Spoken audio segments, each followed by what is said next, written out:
Hello, welcome to Cromwell Hospital's webinar on understanding winter sport knee injuries with Professor Adrian Wilson. Thank you for joining us. Just to share that the chat is live, so if you would like to enter any questions during the webinar, please do drop them in the chat and Professor Wilson will answer them at the end of the webinar.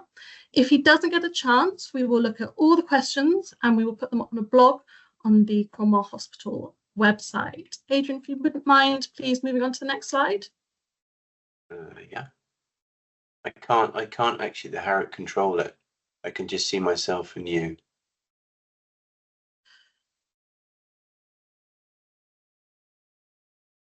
I need to go back to the window you were sharing to resume. So while Professor Wilson's just finding the slides, just want to share that on the next slide there is some contact details if you want to learn more about Professor Wilson or about the hospital or would like to make an appointment with us.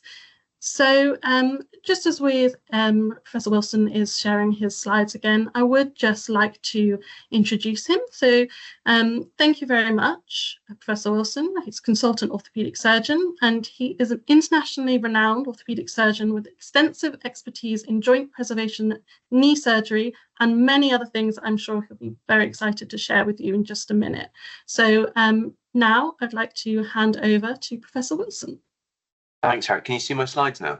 We can see your slides. Brilliant. Yes. Okay. So this is obviously self-explanatory. If you want to get in touch with us, obviously here are different ways of doing that. If you'd like to speak to us about an injury. So here I'm talking about primarily knee injuries. I'm also touching a little bit on other things that can go wrong. I'm going to talk a little bit about the anatomy of the knee, some advances in how we fix it if we need to, and what can you do if you injure yourself. These are some very kind words that have been put together by the Cromwell team, and this is a little bit about me. So we have a big team. We are associated with 2 universities, lots of fellows, lots of academic stuff, and we publish lots of articles, particularly in ACL surgery, so that's very relevant to what we're talking about. So we're here, we really have innovated in several fields in knee surgery, but particularly in ligaments. And actually some of those innovations that I'm going to talk about have taken 15 years to become gold standard. So stuff we were talking about in 2009 and patterns, there's a number of those that I have. Many of these things are now being used. And we have all of these educational videos. This has had 160,000 views now, not 128. So we do lots in joint preservation and we work as a team. So this is my partner, Christian Clay. We do all our surgery together, dual operating, which is very unusual, so that we can do simple and complex cases together. So let's get into the statistics. So if you go skiing, you do run the risk of an injury. And actually, for every 1,000 skiers, there are 3 injuries. And the vast majority actually are knee injuries, which is good for the knee surgeon, but bad for the poor patients. And more now, we're seeing other significant injuries, head injuries, and significant fractures. I spent quite a few years over the years visiting Val d'Isère, formed a very good relationship with the Medival clinic. And it's interesting that between May and November, they have 3 doctors, but over the ski season, they have 15 doctors working in that clinic, and they see 20 to 30 major injuries a day. And we have a WhatsApp group that's very active, and they send us through referrals. So just very quickly, away from the knee, the things that can get injured, skier's thumb. This has happened to 2 of my friends actually who are surgeons. This needs to get urgently fixed, also called gamekeeper's thumb. It's very simple to get this fixed, and then into a splint. And obviously, if you break your collarbone, more often than not, these high-speed clavicle fractures need fixing. Again, that's one for an urgent referral. And if you fall onto your outstretched shoulder and dislocate your acromioclavicular joint, as you can see here, there's a picture, these ligaments getting torn, insignificant injuries. These also need an urgent assessment and urgent referral to an orthopedic specialist or one of our team. Here, dislocated shoulder, again, would need to be immediately put back in. And this is a case of a friend recently who fractured her shoulder and her wrist and went on to have this complex surgery and is doing brilliantly. And it's lucky now that we have these techniques to manage all these nasty injuries. So I'm flicking through these pictures just to say that there are many, many injuries that we see that we need to get our hands on very urgently. And at the Cromwell, with their urgent care centre, you can literally walk in and you can be seen and you can get into the system very, very easily. Or, of course, phone up and we'll book you in. So this poor chap's obviously had a significant injury. He actually had a knee dislocation as part of this. And what we see when patients injure their knees, we see damage to the joint surface, we see damage to the shock absorbers, the meniscus, we see some fractures, and of course we see a lot of ligament injuries. So this is my son enjoying a snowless Megève a few years ago. He actually is one of my two children at the time who hadn't torn her ACL. My daughter tore her ACL when she was 11 skiing. She was a beginner, and as you can see here, 50 times more likely to damage her knee than an advanced skier, and she actually went on to have that reconstructed and has done very well. So the history is high energy, low energy. My binding didn't release. I caught an edge. The knee gave way. Often people feel or hear a pop. There's immediate swelling, and there's an unceremonious excavation of view off the side of the mountain down to a medical ski clinic.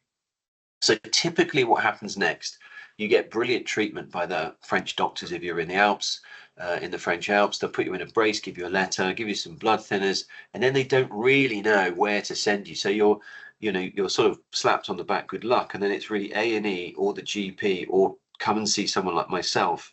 And that often takes 2 or 3 weeks before you get in front of us, and that's not really good news. So what does the ACL do?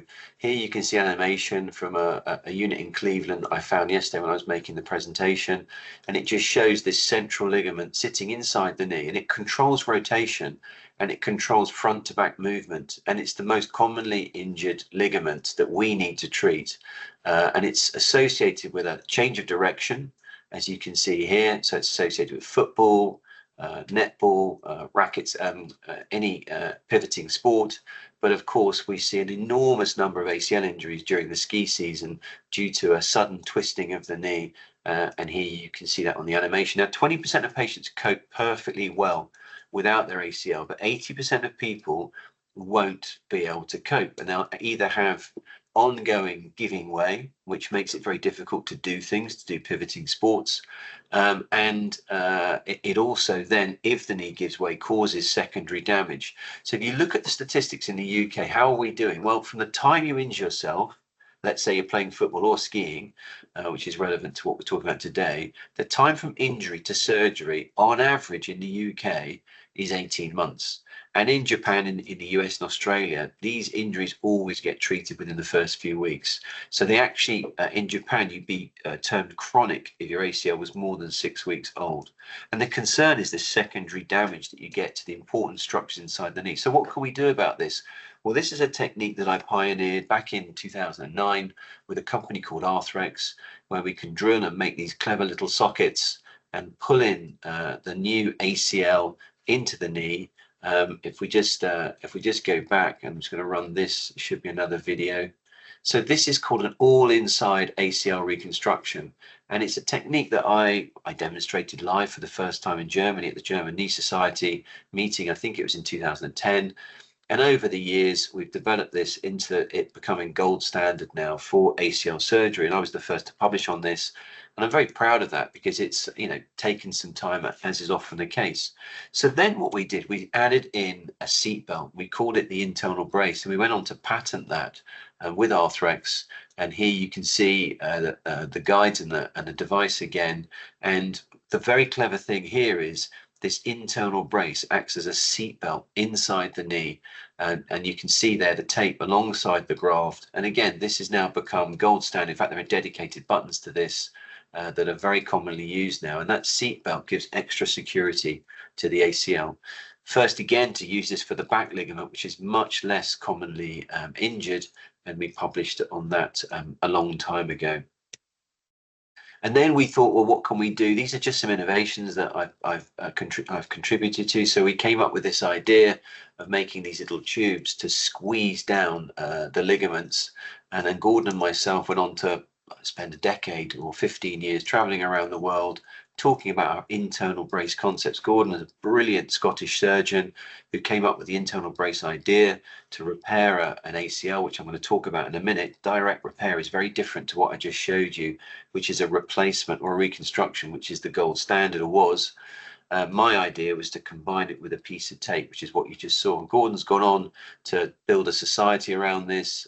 He's supporting a very large hospital in India and has treated many actually elite skiers in his unit up in Stirling, and we collaborate a lot. So let's talk about repair, because repair is a really interesting way of treating this very commonly damaged ligament. So here you can see the ACL. We've got a quick animation showing some keyhole surgery. The ACL's got some stitches or a stitch inside it, and in a minute that's going to get pulled up with the tape and locked into the bone. So your own ACL is tensioned back onto the femur, and it's supported with that little piece of tape. So we went on to, I was the first to try this repair technique in children. We were very successful and published over a decade ago. And we try and treat all of our kids with this technique. This is a little 5-year-old that I treated. It wasn't a ski injury, it was a trampolining injury. And I'm just going to show you now a 12-year-old football injury, 3 months down the line, actually, lots of falls, instability. The MRI scan over here shows a lot of really nice tissue, but this ACL is not normal, and we can see the growth plates. So here you can see a keyhole examination of the knee. We can see the ACL in the middle of the knee there. And then we simply pass, using these clever instruments that Arthrex have developed, we pass these stitches through. Normally we put 2.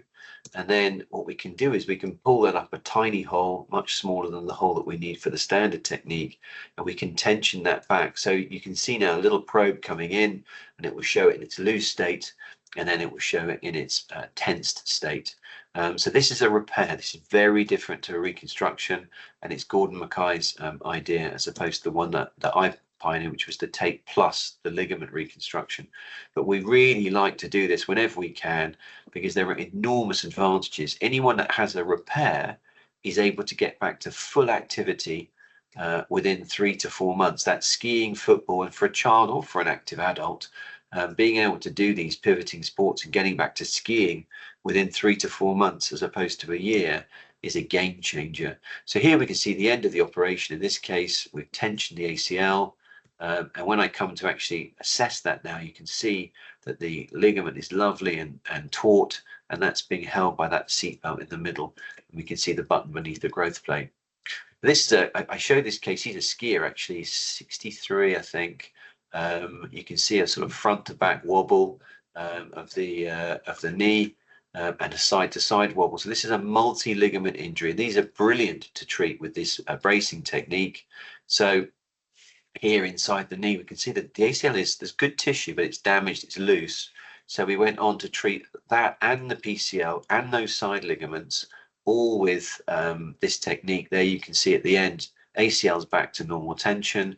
We can see a brace over here for the PCL, and here he is at, this is him at 6 weeks after a multi-ligament reconstruction, no crutches, very little swelling, very little pain. And he was delighted because he was able to actually catch an extra ski session before the end of the season. You can see those little tiny holes that were made as a result of the surgery. So this is actually a friend of my wife's.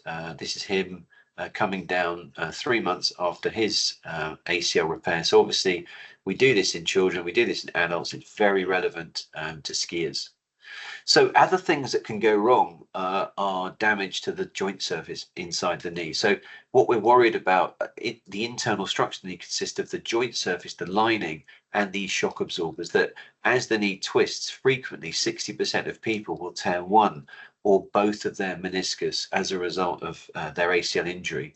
And these types of tears are more than often not that they're repairable. So this is very different to a wear and tear meniscal tear that happens to someone in their 40s, 50s, and 60s for no good reason. Then they're very difficult to repair. In fact, we don't tend to repair them. But in these tears where we have a radial split or a bucket handle tear, which is here, the meniscus is torn and this piece has moved forward like the handle of a bucket, and we've got these other tears. We've got a root tear, which requires immediate fixation, and these little flaps that we would actually remove. But this, and this all require stabilization and fixation. Otherwise, we're in trouble, because if you damage your knee and you don't get these addressed, your chances of developing osteoarthritis are extremely high. And although it won't happen until your late 40s, 50s, you're very likely to go on to need a knee replacement. So the consequences of taking out the meniscus or losing it are significantly increasing loading in the compartment where you've removed the meniscus or you've damaged it, 250% increase in the load. So we really want to try and repair these as much as we can. And normally in the skiers, particularly when we get to them early, we can stitch these up.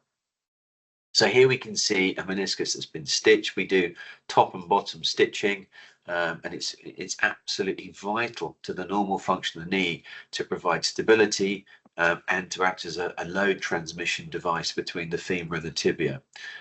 So we try and repair as much as we can. Unfortunately, companies like Arthrex have developed these very clever devices that we can put in through our keyhole.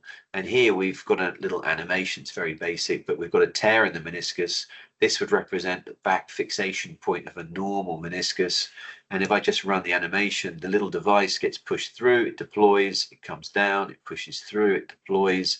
And then there's a self-tying knot that we can then tighten, and we can bring the tear together. These are all hand tied in the States. Poor people, spending hours and hours making these absolutely incredible devices that we now have at our fingertips when we do this type of surgery. So here's some examples of stitching where we have a big meniscus, and I don't think that's a video. No, and I'm stitching the stitching up the meniscus using inside to out suturing. And again, this is the thigh bone, this is the shin bone, this is the meniscus, and this is the sort of tear, displaced bucket handle tear that we would repair. So this is a chap from yesterday. Just thought I'd screenshot a video of he's actually in Belgium. He wants to come and see me. And you can see the big bruise where the knee is twisted and collided. We can see the torn ACL. It should be very nice and dark and straight fibers from A to B. So it's an ACL rupture, the back ligament is intact. But what we can also see is a dark piece of something in the knee where it shouldn't be. And it's a little bit difficult for people to get their heads around what that is, but that's a displaced piece of meniscus. That's the bucket flipped into the middle of the knee. So here we can see this is the bucket handle tear. So the inner meniscus has torn, as we can see in the animation over here, and a large piece is flipped. And this 23-year-old chap who's very, very active can't straighten his leg at the moment because that is sitting stuck in the middle of his knee. And on Friday at the Cromwell, we're going to be putting that back and stitching that up. Now, often we'll use clever plasma type injections. PRP is something we use very frequently. We use it on our grafts. We use it post-operatively to assist healing. So this is using growth factors taken from the patient, putting them into sorry, I thought everything was quiet. I'm so sorry. Just get rid of that. And this is put on a spin to the point where the heavy blood cells go to the bottom, and the lighter plasma, which is rich in growth factors, platelet-rich plasma, is extracted. And this is what we use to treat these sorts of damaged areas to the joint surface and to treat the meniscal damage that we saw on that previous video. And this chap here is very interesting. His name's Arnold Kaplan. He's very recently passed away. He was 86, but extremely active man, and he really supported stem cell technology. And he was I'm going to go back when he was the father of stem cells back in the 80s. He actually identified the MSC, and he had this is what a mesenchymal stem cell looks like. It's a little pericyte here sitting on some cardiac tissue, and it gets activated to become a stem cell and becomes a regenerative stem cell. And Arnold made these in a laboratory, turned into cartilage, into bone, into different types of MSK tissue. We can't do that with this technology now, but we can significantly help with healing, and we can reduce inflammation. So what we can do now is through a very minimally invasive technique, We can harvest a tiny bit of fat. This is done either awake or asleep. What we do is we load up the, having cleaned the tummy, we take a mixture of saline, a little bit of adrenaline, and some local anesthetic, and we make up this mixture, which we call the tumescence. That is put into the tummy with a local anesthetic, and then this looks like this should be really painful, but in fact this is incredibly well tolerated under local anesthetic. And we just put into the fat plane, saline together with a local anesthetic, and we leave it there for a few minutes, and it liquefies the fat. And then we can take a second syringe, and we can create a vacuum and aspirate or suck out, remove liquid fat. So this is liposuction, mini liposuction. And this is the concept of a brilliant Italian surgeon called Carlo Tremolano, who's a friend from Milan. And in the about 2006, he thought, fat just seems to be so good for my patients. What if I cleaned it? What if I fragmented it? What if I made it tinier and filtered it out, all the blood and the oil? And he came up with this concept. So this is the Lipogems device that Carlo Tremolano pioneered. We've actually performed over 2,500 of these injections for a mixture of sports injury and arthritic patients. And we've published, and this is now about to get full FDA approval for the management of osteoarthritis, actually. But we also use it to get tendons to repair damaged tissues. So there you can see the blood stained fat going into the filtered into the cocktail shaker. The ball bearings will then fragment, wash out the blood and the oil, and then we can filter that fragmented and very highly cleaned and washed fat, and that is the Lipogems. That's what we would then inject into a joint or a painful toe or a arthritic elbow, or indeed to help with healing. Oops, I'm just going to kill the sound now. I show you this because we've really moved on. Again, Arthrex technology. This is a 1.8 millimeter camera, and this is a young boy who's got a partial tear of his ACL done skiing. So you can see the ACL inside the knee, and you can see the split running down the middle. And what we've done, there's really quite nice evidence for this, particularly from Germany, is we've done a tiny keyhole. This is designed to be done in outpatients under local, but we did do it in the operating theatre. And this was he's a few months down the line now. Again, I just want to make sure I turn that off. Oops. And what we're injecting into that tear, having assessed the knee with that 1.8 millimeter camera, is we're injecting some bone marrow aspiration concentrate, or BMAC. So we've before we did this, we put a syringe, a little needle into the side of the pelvis, obviously the patient's asleep, and we've taken out the juice, the aspirate, which looks very much like blood, from the central aspect of the pelvis, and we've spun that in a centrifuge, got rid of the cells, concentrated the cells, and that is what we're now injecting into the knee to get this to heal. And we've had some really good success. This is quite rare to have a partial tear like this, but I've had some really nice success with that, particularly in children. This is a device that we use pre-surgery. So anybody that's had a ski injury often have a very swollen knee. So we do two things. One, we get them to rent one of these. This is called a physio lab. So you've got the cuff. The cuff connects to the box. You switch it to knee. All the instructions are on the inside here. So you go to physiolab.com. Take this bucket out, you fill it, undo the top, fill it up with water and ice, plug it in, and plug the wrap to your leg, and you can program it to treat your elbow, your hip, your wrist, and so on. Obviously here the knee, and we just press go, and you can do an auto repeat. So what we tend to do for our patients who have come to us acutely with very swollen knees, we tend to take out the blood. So we put a little needle in under local anesthetic. That makes people feel much more comfortable. We inject local anesthetic into the knee. That's called an aspiration, and an injection of local. And we get them into one of these as quickly as possible so that we can get the knee into as good a shape as we can before we commit to doing any kind of surgery if we're going to go down that route. So if you injure your knee, you really need to get into one of these as soon as possible. We need the MRI to actually diagnose everything that's going on to the soft tissues. We need to do a clinical assessment to see as well what's happening, and sometimes we need even ultrasound to help us and guide us with the diagnosis.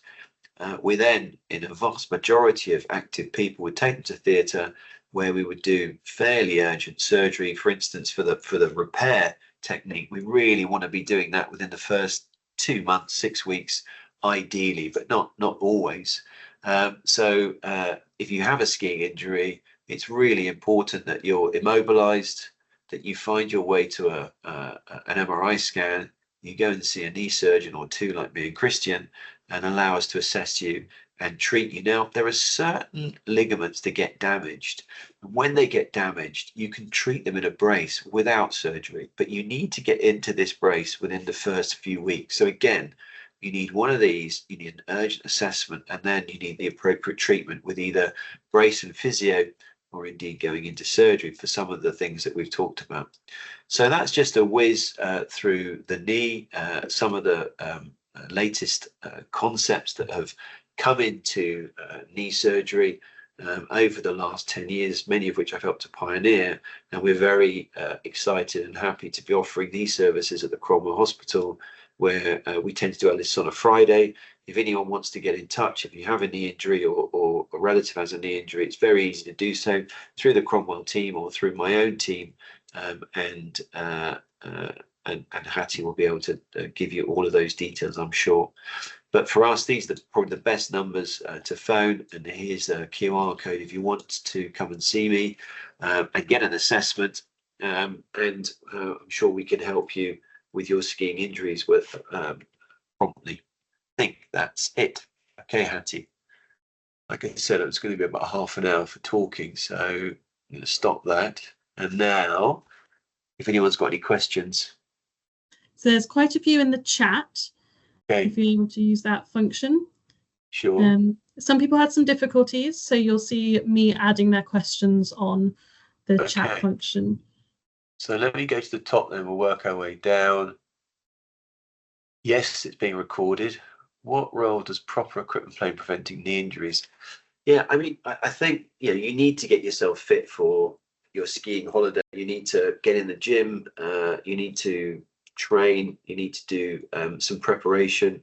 There are some fantastic devices like the Compex. It sounds like complex. Take out the L. It's a muscle stimulating device that you can buy, so you can be sitting watching your favorite Netflix series and having muscle stimulation, like the thing that people put on their tummy, but you can actually put it onto your knee, and you can stimulate the muscles around your knee to build them before your skiing holiday. So muscle stimulation is quite a good one. There are now knee braces out there, so there's a variety. We work with a company called Breg, so we can help you get a knee brace. There are obviously ski companies that will, Snow and Rock and all of these ski companies that can help you with knee braces.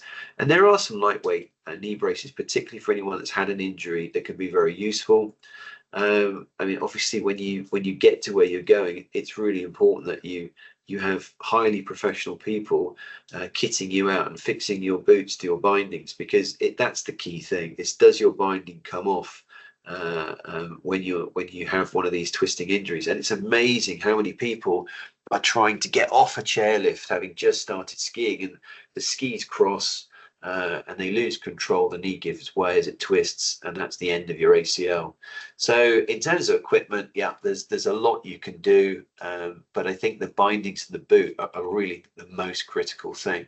And then it's, of course, it's playing yourself in and not heading to the top of the steepest run and just making sure that because as I said at the very beginning, if you're advanced, moderately good, or even an advanced skier, your chance of a knee injury are so much less than if you're a beginner.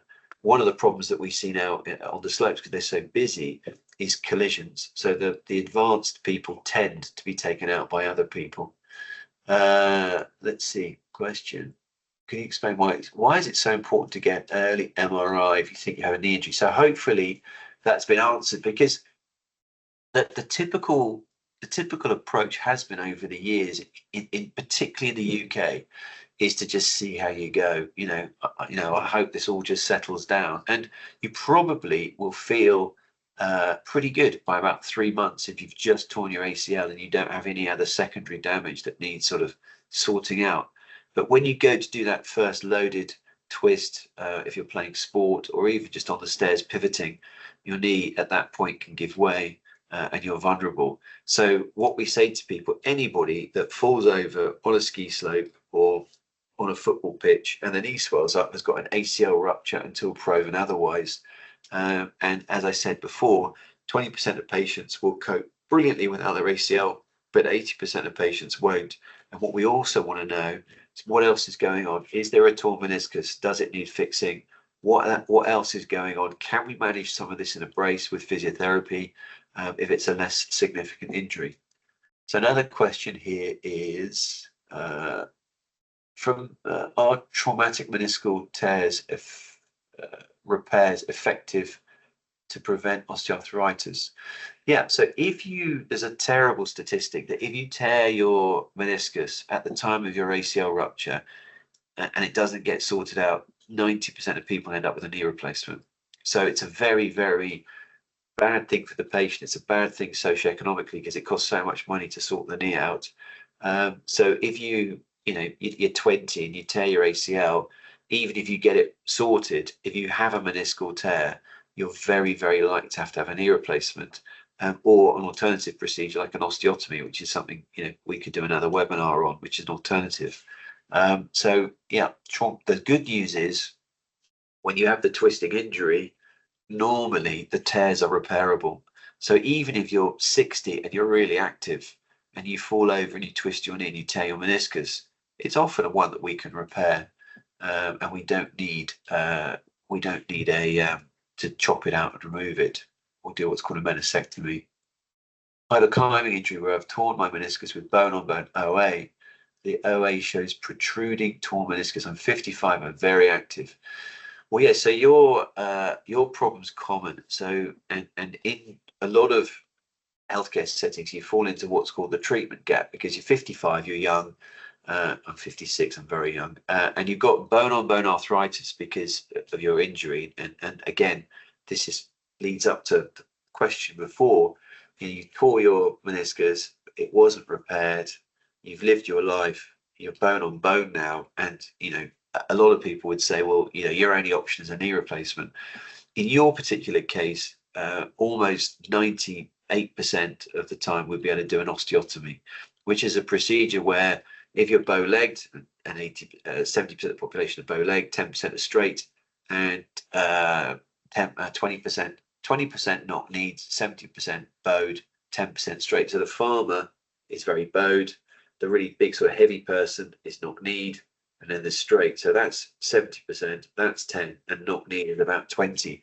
And you're likely to be bow-legged. And if we take the pressure off the compartment that's damaged by doing an osteotomy, we can get you active. In fact, we can get you skiing again. And that the 10-year data in terms of the effectiveness of that is extremely good.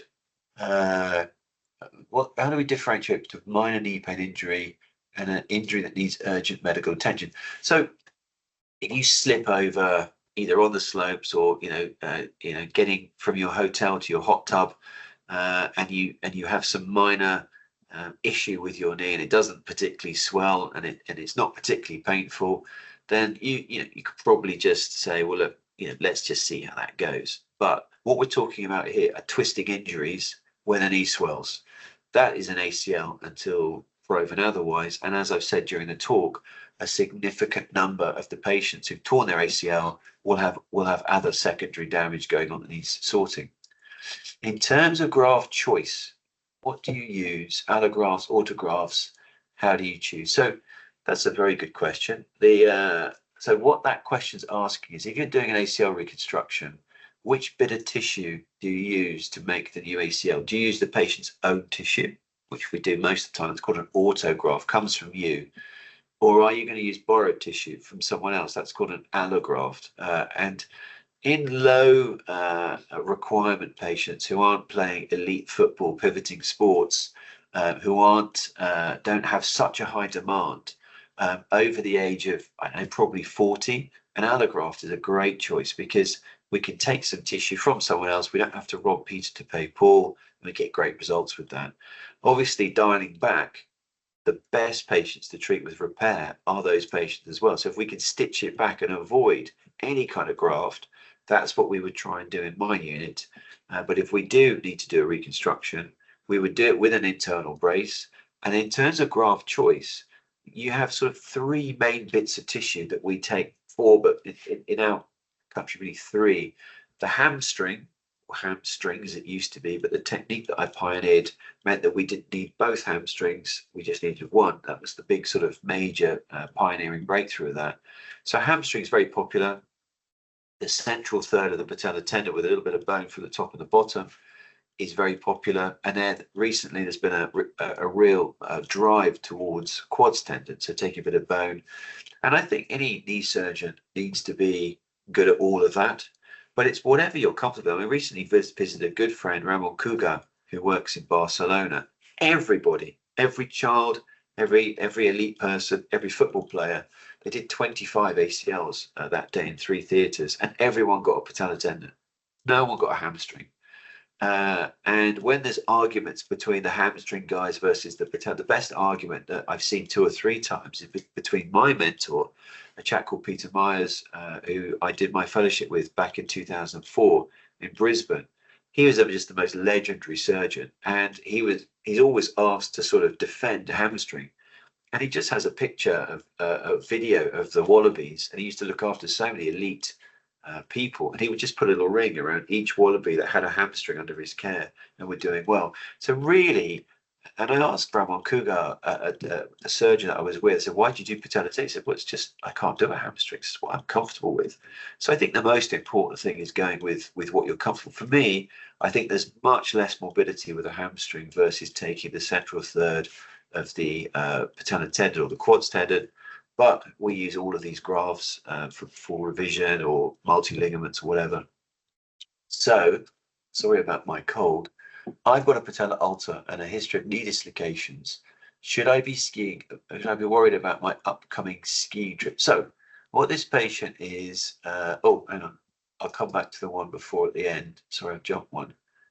So this patient has asked about their kneecap dislocating. So some people are unlucky, and the kneecap should sit in a groove at the end of the thigh bone, and the kneecap slips off to the side. It's very painful, and it's associated with a whole load of bits of anatomy that aren't quite right and not making it helpful for the kneecap. So there are braces that you can wear that will, there's a really nice one from Medi, the Genu, Genu brace, which is a little strap that will help hold the patella in position. There is now fantastic ways of managing that surgically to stop it from happening, because again, you don't want your kneecap slipping off. And it's not just that it's high, you've almost certainly got some twisting in your femur or your tibia.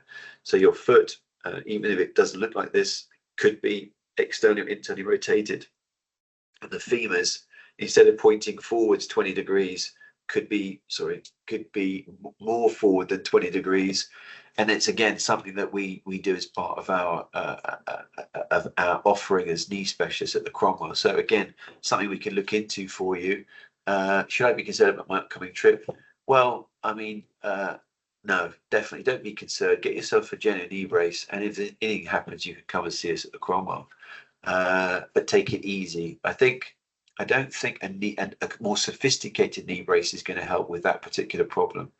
And then going back, could you share some success stories of athletes who've successfully recovered from severe knee injuries to return to their sport? Well, I mean, a good friend of mine who runs five English-speaking ski schools in the Alps, David, and he came to see me with a terrible knee injury, and I told him he couldn't go back for 9 months. In fact, he went back to skiing at 6 months, and he had a whole load of things done. It wasn't just his ACL. He had both meniscus. He had one of his collateral ligaments on the side had to be fixed, and we've remained very good friends. He's extremely fit. He just completed some ultra marathon thing in the mountains. He climbs Mont Blanc on a regular basis, and he's just sent his younger brother to us for his ACL, who's also a ski teacher. So we have had lots of athletes coming through who've had this surgery today. Some of the most fantastic guys are stuntmen. and he's in lots of films. And he was sparring with John Wick's main stunt fighter, and he's doing that 6 months after his ACL reconstruction, and he's doing very, very well. So people don't do well without their ACL, particularly if they're athletic.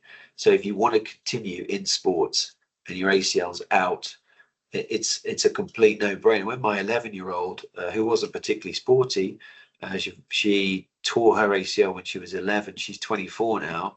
I mean, she's not an elite athlete, but she does lots of marathons. So she did London. She did the Barcelona marathon in 3 hours and 30 minutes. And she's about to do the one in, Valencia. She's about to do one in Barcelona in a month or so. And it didn't even enter into my mind not to get my 11-year-old fixed, because it's just so bad if you continue to have issues with giving way and so on. So it's a highly successful operation. It's the knee's often never quite as good. But if you look at someone like just thinking about the Liverpool defender, my God, my wife would kill me. She's such a great, the big, tall, good-looking fella. What's he called? Anyway, he had his ACL done a few years back, and he's running around like nothing's happened to him. So if you're an athlete or an active person, we tend to be very aggressive with the ACL. So I think, hang on, got another one here. If the meniscus injury is old, is surgery still effective to prevent osteoarthritis? Well, depends. If your meniscus is still sitting really nicely, the two bits are together, it can be stitched at any time. But usually over time, the meniscus flips in and out and becomes degenerative and needs to be removed. So it's really uncommon. We used to say that 6 weeks was as long as we would leave it, at the very start of my career. And then we learned actually there's no real time on meniscus or ACL in terms of when you could repair it. It's just over time, it's less likely. So if you've got a meniscus that's unstable, you should get it treated. And sometimes we can repair those.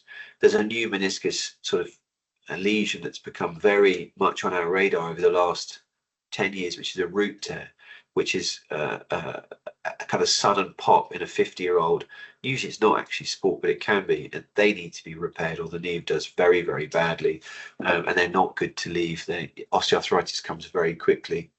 Does the risk of osteoarthritis stay very high if the joint is wobbling around and rubbing? Yes, it does. So the worst people we treat are the knee abusers, and it's like a young 15-year-old that's torn his ACL, doesn't get it treated, and then has lots and lots of instability, and that instability, that giving way, becomes painless, and you can see really advanced osteoarthritis in these knee abusers within a few years.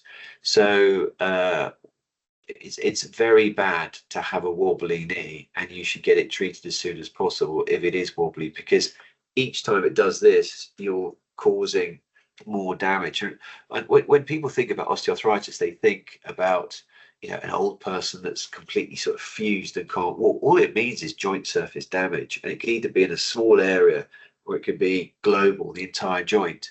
So you can have arthritis if you've got damage to your joint surface. So if you've got a wobbly knee, you should get it fixed, particularly if you're young. Is RICE still appropriate? RICE stands for rest, ice, compression, elevation. Absolutely. And it says for a minor injury, and it says, has it changed? And it has changed, because the devices have become so sophisticated, like the one that I showed in the talk. The physio lab, the alternative is Game Ready. These were developed for elite sport. So when football players are running around and their knees were really hot at the end of that period, they would then go into ice baths to cool them off. And then someone very clever, in fact, that's a great story. The guy that developed the Game Ready device worked for NASA. He worked on the suits. And he thought he had a sore knee and it was swollen. So he thought about making a bit of spacesuit and just pumping colder water because they could control the temperature in the spacesuit, and that gave birth to these ice machines. And I used to use the Game Ready. It's a great machine, but I prefer the Physiolab just because the ice hangs around a lot longer, so you're not running to the freezer so much. But both of them are brilliant. And so if you injure yourself and your knee's swollen, the first thing you should do is rest, ice, compression, and elevation, but just swap that ice now and compression for a combined ice compression machine like Physiolab. And then I think it's the last question. Could you explain? Oh no, they're still coming. Could you explain the biomechanical factors that make knee injuries prevalent in activities like skiing and snowboarding? So why do people get these horrible injuries when they're skiing and snowboarding? So snowboarders' knees are actually more protected. They tend to do their wrists. So we see less snowboarders. With the skis, I mean, you're taking someone at high speed who's traveling along on their skis, and the knee then undergoes a sudden twist, which is an explosive, huge amount of energy, even at low energy and low speed. You're putting all your body weight twisting through the knee. So it's not uncommon for us with the ski injuries to see more than one ligament being damaged, because the forces are so high as you twist. And what happens is, as you knee in and turn and put your weight through, it's just that video that I showed you. You put enormous force through the ACL. It gets amputated by the bone as it makes contact. And it's almost the perfect sport for an ACL injury. You couldn't think of anything better if you wanted to make it up. I've got another one here. Are there methods to rejuvenate or repair the joint surface without doing a knee replacement? Yeah, so that was all the talk about biological injections. So now we've got these. When you break your forearm and you're a baby and you're 5 days old, it heals in 5 seconds, heals in a few days. When you break your forearm when you're 10, it heals in a few weeks. When you break your forearm when you're 90, it still heals, but it takes longer. And the reason why we can heal our broken bones and we can repair is because of the stem cells and the growth factors that they secrete floating around our body.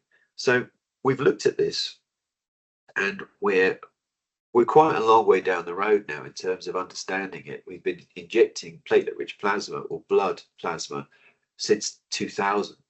And it was actually the dentist that noticed how much better people did when they were doing their implants in terms of getting them to heal and so on. And we've looked at PRP and we've taken that to the next level in terms of, how long do we spin for, what type of PRP do we want, and what's the right amount of PRP to have. There's concentrated versions of this PRP. So that's blood in a centrifuge, get rid of the cells, keep the plasma. And inside the plasma, the platelets are secreting growth factors that stop inflammation and promote healing. Then we looked at better, more effective biologics, such as BMAC. So BMAC, which is where we put a needle into the side of any bone, the pelvis has got the highest concentration. We can suck out the aspirate, the blood from the middle, the bone marrow aspirate, centrifuge and concentrate. That's loaded with stem cells. And I think it's 200 times, I think that's the right statistic, 200 times more powerful than that is taking a little bit of fat from your tummy and washing that and filtering it and injecting the fat. What you need is the fragmented filtered fat, which is a bit of a tongue twister. The stem cells, which are sitting in enormous numbers inside the fat, they don't drop off that much with age. So actually fat injections in elderly people, microfragmented injections, are very effective. And they can significantly reduce inflammation and again promote healing.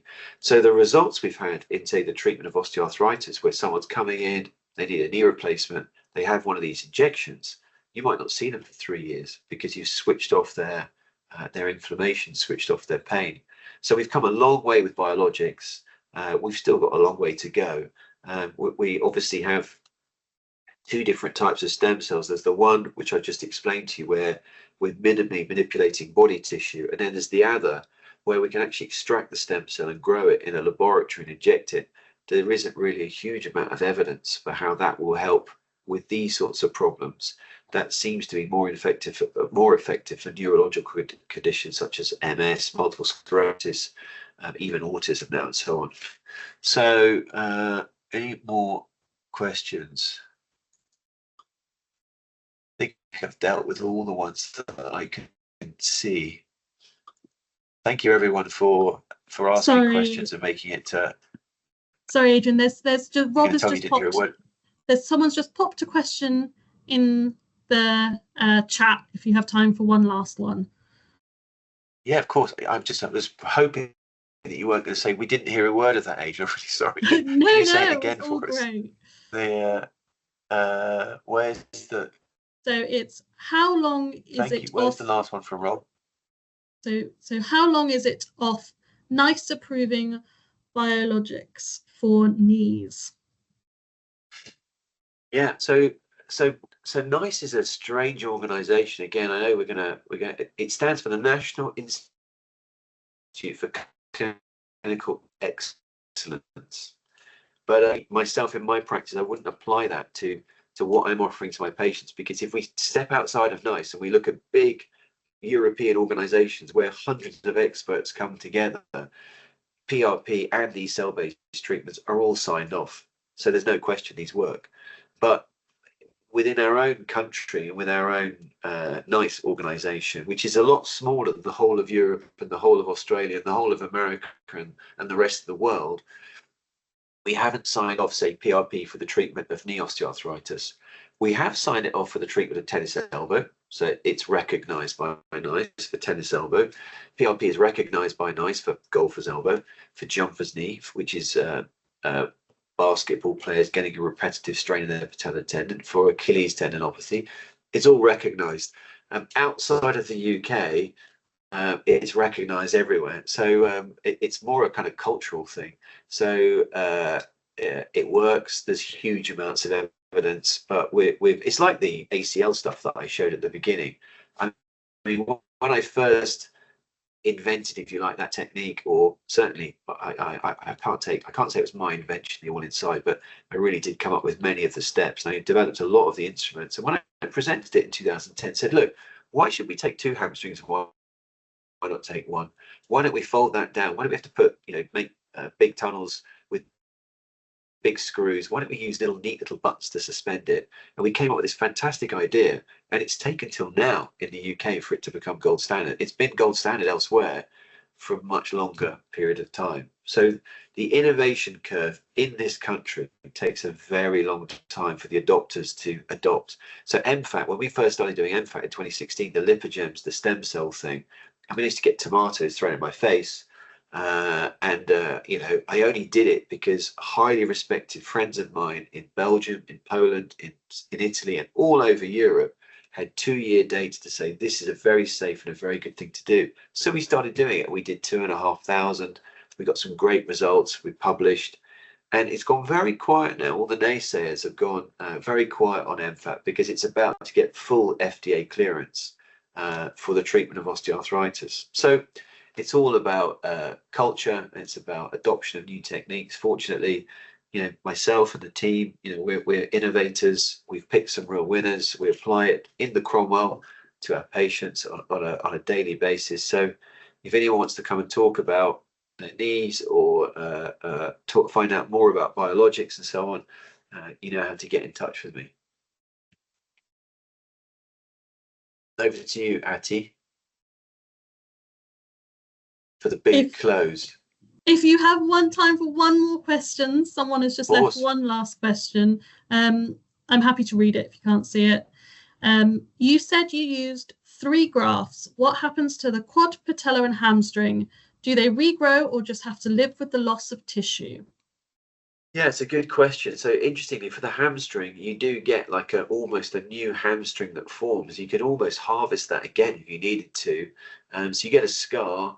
You don't obviously have a normal hamstring, and it's there for a purpose, which is why with this all inside technique, where we went from taking 2 hamstrings to 1, it made me a lot happier because the hamstrings are there for a reason. But actually, the patients cope very well with the loss of a hamstring or even 2. Some patients do complain of very slight weakness, but it's not normally a major feature. In terms of the quad tendon, again, it fills in with a scar, the bone reforms. Same for the patellar tendon, same for the quad tendon, but there's quite a lot of associated, all of these grafts have got their own associated issues. And one of the things that I try to not focus on that as my primary graft is because of all the problems with kneeling and anterior knee pain, which means pain over the front of your knee. So for us, we tend to use a hamstring first, but we do a lot of patellar tendon, we do a lot of quad tendon. It's all part and parcel, but they all do regrow to a certain extent. Sorry about my blocked nose. Thank you very much. That is all the questions. I can see someone just saying thank you very much. So thank you everyone for attending. If we have accidentally missed a question, we'll share them with Professor Wilson to answer, and we'll put them all up on a blog. So if you look at our website, you'll be able to see them. For those who asked at the beginning, yes, this is recorded. It will be sent directly tomorrow to your the email you signed up with, so you'll be able to watch it again and share with other people, and we'll also put it on our YouTube. So I just want to say thank you again, Professor Wilson. I've put how to contact Cromwell Hospital and Professor Wilson in the chat as well. There's links and phone numbers for you to get in touch. But I just wanted to say thank you again, and everyone for joining. Thanks, Hattie. It's very kind of you and the Cromwell to host it. And yeah, good luck with your skiing, and don't injure your knees. We're off skiing in a few weeks. Yeah, cheers. Thank you very much. Cheers. My pleasure. Bye-bye.